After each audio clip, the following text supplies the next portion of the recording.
అందరికీ నమస్తే. నేను మీ తిరుపతి. పార్టీ మారినటువంటి 10 మంది ఎమ్మెల్యేలు తెలంగాణ రాష్ట్ర ముఖ్యమంత్రి రేవంత్ రెడ్డి గారికి షాక్ ఇస్తున్నారు. ఈ 10 మంది ఎమ్మెల్యేలలో 2 ఎమ్మెల్యేలు పూర్తి స్థాయిలో క్లారిటీగా ఉన్నారట.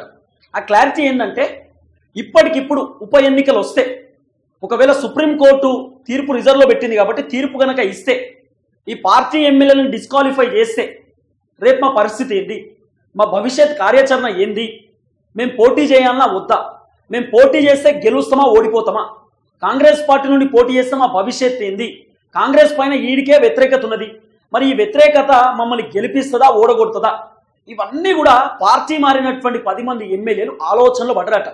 అట్లనే ఆ ఎమ్మెల్యేలు కొంతమందికి సర్వే రిపోర్ట్లు ఇచ్చేటటువంటి వాళ్ళు ఉంటారు కదా, సర్వే చేసేటటువంటి వాళ్ళు, వాళ్లకు డబ్బులు ఇచ్చి మరి సర్వేలు చేయించుకుంటా ఉన్నారు కొన్ని నియోజకవర్గాలలో, సొంత వాళ్ళ నియోజకవర్గాలలో అనేది కూడా పెద్ద చర్చ. ఎందుకంటే వాళ్ళకి నమ్మకం పోయింది. ఇప్పుడు రేపటి రోజు ఎలక్షన్స్ వస్తే ప్రజలు గతంలో బీఆర్ఎస్ పార్టీ కోట్లేసి గెలిపించారు, బీఆర్ఎస్ పార్టీ కారు గుర్తు కోట్లేసి గెలిపించారు. అప్పటికే కాంగ్రెస్ ప్రభుత్వం అధికారంలోకి వస్తుందని చెప్పి తెలంగాణ సమాజానికి తెలుసు. కేసీఆర్ పైన వ్యతిరేకత ఉన్నదని తెలుసు. కేసీఆర్ ఖచ్చితంగా ఈ 2023కు సంబంధించిన ఎలక్షన్స్ లో ఓడిపోతారని కూడా తెలంగాణ ప్రజలకు మామూలుగా తెలుసు. అయినప్పటికీ బీఆర్ఎస్ పార్టీ ఓట్లేసి గెలిపించారు కొన్ని నియోజకవర్గ ప్రజలు. ఎందుకు గెలిపించారంటే, సరే కేసీఆర్ ప్రేమ ఉండో లేకపోతే బీఆర్ఎస్ ఉంటేనే బాగుంటుంది అనేటటువంటి ఆలోచనతోటో అక్కడ కారు గుర్తు ఓట్లేసి గెలిపించింది. మరి గెలిపించినప్పుడు కారు గుర్తులోనే ఉండాలి కదా ఎమ్మెల్యేలు. నాకు కారు నచ్చలేదు, బీఆర్ఎస్ పార్టీ ఇష్టం లేదు, కేసీఆర్ నచ్చలేడు, కేటీఆర్ మమ్మల్ని డేక్తలేడు, కేటీఆర్ ఉంటే ఈ పార్టీలో ఉన్నామని చెప్పి బీఆర్ఎస్ పార్టీకి రాజీనామా చేసి వీళ్ళందరూ కూడా కాంగ్రెస్ పార్టీలోకి వచ్చేటటువంటి ప్రయత్నం చేసినారు. అయితే కేసీఆర్ కూడా ఒక సర్వే రిపోర్ట్ చేయించిందట ఈ 10 మంది ఎమ్మెల్యేలకు సంబంధించినటువంటి వ్యవహారం పైన.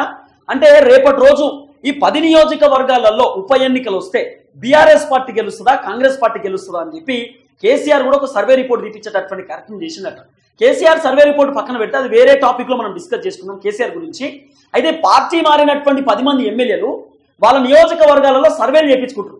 ఇట్లా మా నియోజకవర్గ ప్రజలు ఏమనుకుంటారు, నా గురించి పాజిటివ్గా ఉన్నారా నెగిటివ్ ఉన్నారా, నన్ను ఏమనుకుంటారు, రేపటి రోజు నేను మళ్ళీ పోటీ చేస్తే గెలుస్తున్నా ఓడిపోతున్నా, నాకు ఓట్లు వేస్తారా ఏరా అనేది ఒకసారి సర్వే చేయండి అని చెప్తే, ఈ 10 మంది ఎమ్మెల్యేలలో ఒక్క ఆయన మినహాయిస్తే, తెల్లం వెంకట్రావు భద్రాచలానికి సంబంధించినటువంటి ఎమ్మెల్యే మినహాయిస్తే 9 మంది ఎమ్మెల్యేల పైన ఫెయిల్యూర్ లిస్ట్ వస్తుందనేది ప్రధానంగా వినబడుతున్నటువంటి చర్చ. 9 మంది పైన జనాలు పొట్టు నెగిటివిటీలో ఉన్నారట. మామూలు నెగిటివిటీ కాదు. రేపటి రోజు ఎలక్షన్స్ వస్తే ఇంకా గానికేస్తున్నా ఓటు, సిగ్గు లేకుండా బీఆర్ఎస్ పార్టీకి ఓటేస్తే ఎక్కడ ఏం లేకుండా కాంగ్రెస్ పార్టీలో పోయినటువంటి వ్యక్తి, సిగ్గులేదు ఏం లేదు ఆ ఎమ్మెల్యేకు, ఆయనకు ఓటే మాకు అవసరం లేదని చెప్పి జనాలు చాలా మంది ఆ ఎమ్మెల్యేలను తిట్టుకుంటున్నారట. ఈ ఎమ్మెల్యేలలో కడియం శ్రీహరి, స్టేషన్ గన్పూర్ ఎమ్మెల్యే తెల్లం వెంకట్రావు భద్రాచలం ఒక్కటి సక్సెస్. కడియం శ్రీహరి పైన కూడా పూర్తి స్థాయిలో జనాలు వ్యతిరేకంగా ఉన్నారనేటటువంటి ఒక చర్చ నడుస్తుంది. ఎందుకంటే కడియం శ్రీహరిని స్టేషన్ గన్పూర్ ప్రజలు నమ్మి ఓట్లేస్తే ఆయనే వాళ్ళ బిడ్డ కోసం, వాళ్ళ బిడ్డ రాజకీయ భవిష్యత్తు కోసం, అయితే వాస్తవానికి వాళ్ళ బిడ్డ కూడా బీఆర్ఎస్ పార్టీని మోసం చేసింది. వాళ్ళ బిడ్డకు ఎంపీ టికెట్ ఇచ్చింది బీఆర్ఎస్ పార్టీ. నాకు వద్దు అని చెప్పి కేసీఆర్ ముఖం మీద ఎంపీ టికెట్ కొట్టి మళ్ళీ ఆమె కాంగ్రెస్లోకి వెళ్ళి పోటీ చేసింది. అంటే స్టేషన్ గన్పూర్లో దాదాపు ఒక 60% కేసీఆర్ను అభిమానించేటోళ్ళు ఉంటారట, బీఆర్ఎస్ పార్టీని గౌరవించేటోళ్ళు ఎక్కువ శాతం ఉంటారు అనేది ఒక పెద్ద చర్చ ఉంది. సో స్టేషన్ గన్పూర్లో 100% కడియం శ్రీహరి మళ్ళీ పోటీ చేస్తే ఓడిపోతారనేటటువంటి ఒక సంకేతాలు వస్తున్నాయి. వాళ్ళు చేసినటువంటి సర్వే రిపోర్ట్లు కూడా అదే ప్రధానంగా తెరపైకి వస్తుందనే చర్చ ఉంది. కడియం శ్రీహరి గతంలోనే చెప్పిండు కదా, గెలిచినా ఓడినా స్టేషన్ గన్పూర్ నియోజకవర్గం నుండి పోను, ఇదే నా నియోజకవర్గం, ఏడికైతే ఆడికే అన్నిటికీ నేను రెడీగా ఉన్నా అని చెప్పి కడియం శ్రీహరి గతంలో ప్రెస్ మీట్ అప్పుడు ఒక మాట మాట్లాడినటువంటి ఆ వీడియో మనం విన్నాం. తర్వాత తెల్లం వెంకట్రావుకు పాజిటివిటీ ఉంది. భద్రాచలంలో తెల్లం వెంకట్రావు మళ్ళీ పోటీ చేస్తే గెలిచేటటువంటి అవకాశం మాక్సిమం 90% ఛాన్సెస్ ఉన్నాయట. 10% ఓడిపోవచ్చు, 90% మాత్రం తెల్లం వెంకట్రావు పక్కా భద్రాచలంలో గెలుస్తాడు అనేది ఒక పెద్ద చర్చ. దానం నాగేందర్, మనకు చెప్పాల్సింది దానం నాగేందర్ గురించి. దానం నాగేందర్ ఆల్రెడీ ఎమ్మెల్యే పదవి ఉండగా కాంగ్రెస్ పార్టీలోకి వెళ్ళి ఎంపీగా పోటీ చేసాడు, బీఫామ్ తీసుకొని సికింద్రాబాద్ నుండి. ఆయన అక్కడ ఓడిపోయింది. దానం నాగేందర్ ఏమంటున్నాడు తెలుసా, నేను మళ్ళీ పోటీ చేస్తే గెలిచేటటువంటి ఛాన్స్ 30% ఉంది, కాబట్టి మా అల్లునికి ఇవ్వండి, మా అల్లునికి ఎమ్మెల్యే టికెట్ ఇవ్వండి, మా అల్లుడు పోటీ చేస్తాడు, నేను మా అల్లునికి సపోర్ట్ చేస్తా, ఎట్లా కావాలంటే అట్లా సపోర్ట్ చేస్తా, మా అల్లునికి ఒకవేళ ఉప ఎన్నికలు వస్తే టికెట్ ఇవ్వమని చెప్పి దానం నాగేందర్ ఓపెన్ గా చెప్తున్నా అనేది కొంత సోషల్ మీడియాలో వినబడుతున్నటువంటి వార్త. చాలా మంది రాజకీయ విశ్లేషకులు, సీనియర్ జర్నలిస్టులు ఈ అంశంపైన మాట్లాడుతూ ముందుకు వస్తున్నారు. దానం నాగేందర్ క్లారిటీతో ఉన్నాడు, నాకు వద్దు, నేను మళ్ళీ పోటీ చేస్తే గెలిచే అవకాశం లేదు, ఖచ్చితంగా ఖైరతాబాద్ నియోజకవర్గ ప్రజలు ఈసారి ఓడగొడతారు. కాన్స్టిట్యున్సీ ప్రజలు చాలా ఓపెన్గా ఉన్నారు. ప్రజలను అడిగితే ఖైరతాబాద్ జనాలను వాళ్ళు చెప్తున్నారు, మేము బీఆర్ఎస్ పార్టీ కోట్లేసి గెలిపిస్తే ఈయనకి ఏడ పొద్దు ఒక కాంగ్రెస్ పార్టీలోకి పోయిండు, మేము నమ్మిందేమో కారు గుర్తును, ఈయన పోయింది చేయి గుర్తుకు, ఈయన ఎట్ట నమ్మాలి? రేపటి రోజు మళ్ళీ ఈయన ఓట్లేసి గెలిపిస్తే ఇలా కాంగ్రెస్ ఉండేటోడు రేపు బీజేపీ కూడా నమ్మకమైంది, ఏమైనా పార్టీలు మాత్రం ఈయన వేస్ట్ అని చెప్పి చాలా మంది ఖైరతాబాద్ లో ఉన్నటువంటి జనం దానం నాగేందర్ని తిడుతురు. కాబట్టి దానం నాగేందర్ క్లారిటీ ఉంది, రేపటి రోజు నేను పోటీ చేస్తే ఓడిపోతా పక్కానే క్లారిటీతో నా అల్లునికి ఇవ్వండి టికెట్, దానం నాగేందర్కి ఒకటే బిడ్డనట, మా అల్లునికి టికెట్ ఇవ్వండి అని చెప్పి చెప్తున్నాడు అనేటటువంటి ఒక చర్చ అవుతుంది. కాబట్టి మాక్సిమం వాళ్ళ అల్లునికి టికెట్ ఇవ్వమనేటటువంటి ఒపీనియన్తో దానం నాగేందర్ ఉన్నాడు అనేది ఒక అంశం తెరపైకి వస్తున్నది. తర్వాత పోచారం శ్రీనివాసరెడ్డి బాన్స్వాడకి సంబంధించినటువంటి ఎమ్మెల్యే. పోచారం శ్రీనివాసరెడ్డి కూడా సేమ్ దానం నాగేందర్ ఎట్లయితే రేవంత్ రెడ్డికి షాక్ ఇచ్చిందో పోచారం శ్రీనివాసరెడ్డి కూడా అట్నే షాక్ ఇస్తుండట. పోచారం శ్రీనివాసరెడ్డి ఓపెన్గా చెప్తుండట, నేను పోటీ చేయను. పోచారం శ్రీనివాసరెడ్డికి ఏమో వయసు అయిపోలేదు, ఆయన ఇప్పుడు మళ్ళీ పోటీ చేస్తే మాక్సిమం గెలిచేటటువంటి ఛాన్సెస్ కూడా బాన్స్వాడలో ఉండొచ్చు. కానీ క్లారిటీతో ఉన్నాడు, ఎందుకంటే ఇంత పెద్దోడు, ఇంత వయసులో పెద్దోడు, అనుభవంలో పెద్దోడు, కేసీఆర్కు పెద్దన లెక్క ఉండేటటువంటి వ్యక్తి, మేము కారు గుర్తు కొట్టేసి ఈయన పోయి కాంగ్రెస్ పార్టీలో పడ్డాడు, ఇంత పెద్దోనికి ఏమైనా ఉండాలి కదా అని చెప్పి అక్కడ ఉన్నటువంటి జనాలు తిట్టుకుంటారు పోచారం శ్రీనివాసరెడ్డి. కాబట్టి పోచారం శ్రీనివాసరెడ్డి క్లారిటీలో ఉన్నాడు, రేపటి రోజు మళ్ళీ పోటీ చేసి ఒకవేళ నేను ఓడిపోయింది అనుకో నా పరువు పోతుంది, నేను మాజీ మంత్రిని, స్పీకర్ని కూడా మాజీ స్పీకర్ని నేను, ఇప్పుడు మళ్ళీ నేను ప్రభుత్వానికి సలహాదారులు లెక్కున్నా, మళ్ళీ రైతు బంధు కూడా సలహాదారులు లెక్కున్నా, నాకు నా పరువు పోతుంది, కాబట్టి నా కొడుకుకి ఇవ్వండి, నా కొడుకు పోటీ చేస్తాడు, నా కొడుకుకు నేను మద్దతు ఇస్తాను, నా కొడుకుని నేను గెలిపించుకునేటటువంటి ప్రయత్నం చేస్తా అని చెప్పి పోచారం శ్రీనివాసరెడ్డి కూడా రేవంత్ రెడ్డికి సేమ్ దానం నాగేందర్ చెప్పినట్టే పోచారం కూడా చెప్తున్నది ఒక చర్చ.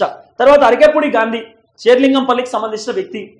అరకెపూడి గాంధీ కూడా సేమ్ 50-50 ఛాన్సెస్ ఉన్నాయట, గెలవడానికి ఓడిపోవడానికి కూడా ఛాన్సెస్ ఉన్నాయట. తర్వాత కృష్ణమోహన్ గద్వాల్ ఎమ్మెల్యే కృష్ణమోహన్ మాక్సిమం ఆయన 60% గెలవచ్చు, 40% ఓడిపోవచ్చు అనేటటువంటి ఒక చర్చ కూడా నడుస్తుంది. తర్వాత గూడెం మైపాల్ రెడ్డి అయితే క్లారిటీతో ఉన్నాడట, గూడెం మైపాల్ రెడ్డి నేను పోటీ చేయాలన్నా వద్దా అదో టెన్షన్ ఇక, మా తమ్ముని కన్నా టికెట్ ఇవ్వండి, లేకపోతే ఇంకా వేరే వాళ్ళకి ఎవరికైనా టికెట్ ఇవ్వండి తప్ప మరి నేను ఏం చేయాలో నాకు అర్థమైతలేదని చెప్పి గూడెం మైపాల్ రెడ్డి కూడా చాలా ఓపెన్గా ఉన్నాడు.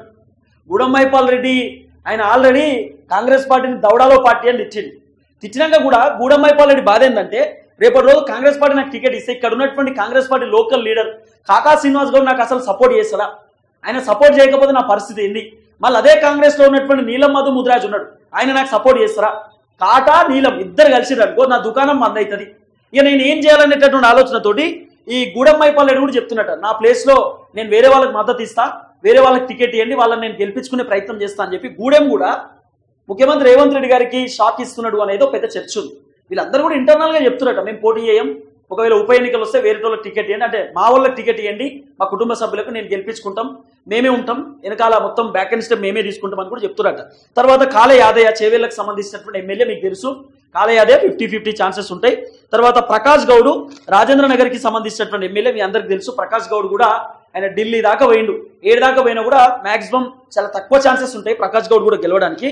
సంజయ్ కుమార్ జగిత్యాల, సంజయ్ కుమార్ కూడా గదే ఆలోచనలో ఉన్నాడట, ఒకవేళ రేపటి రోజు ఉప ఎన్నికలు వస్తే ఇక్కడ ఉన్నటువంటి ఎమ్మెల్సీ జీవన్ రెడ్డి నాకు సపోర్ట్ చేయకపోతే నా దుకాణం బంద్ అవుతుంది, కాబట్టి సంజయ్ కుమార్ క్లారిటీలో ఉన్నాడు, నేను కూడా ఒకవేళ పోటీ చేయాల్సిన పరిస్థితి వస్తే మా వాళ్ళకి ఎవరికైనా అవకాశం ఇస్తా, లేకపోతే నేనే పోటీ చేస్తా, కానీ నాకు కొంచెం బ్యాక్ ఎండ్ సపోర్ట్ కావాలి, జీవన్ రెడ్డి గారితో మాట్లాడండి, జీవన్ రెడ్డి గారికి చెప్పండి అని చెప్పి కాంగ్రెస్ వాళ్ళని బతలాడుకునేటటువంటి పరిస్థితి.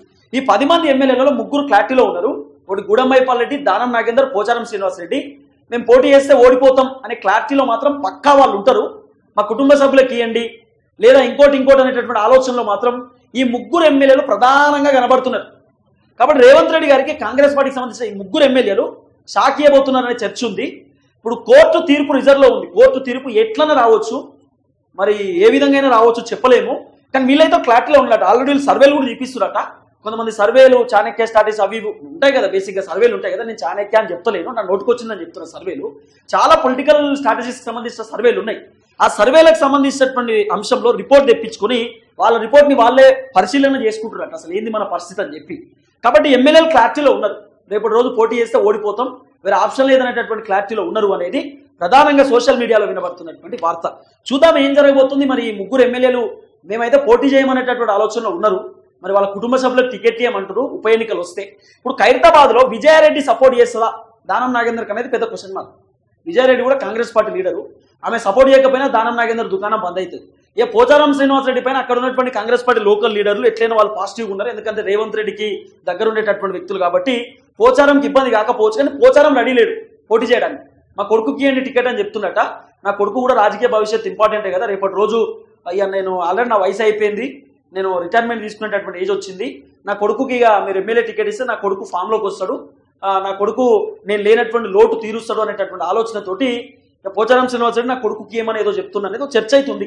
కానీ ముగ్గురు ఎమ్మెల్యేలు క్లారిటీలో ఉన్నారు, మాకొద్దు, మేము పోటీ చేయం, పోటీ చేసినా మేము ఓడిపోతాం అనేటటువంటి ఒక క్లారిటీలోకి అయితే వీళ్ళు ముగ్గురు వచ్చేసిరు అనేది ప్రధానంగా సోషల్ మీడియాలో వినబడుతున్నటువంటి వార్త. సరే చూద్దాం ఏం జరగబోతుంది.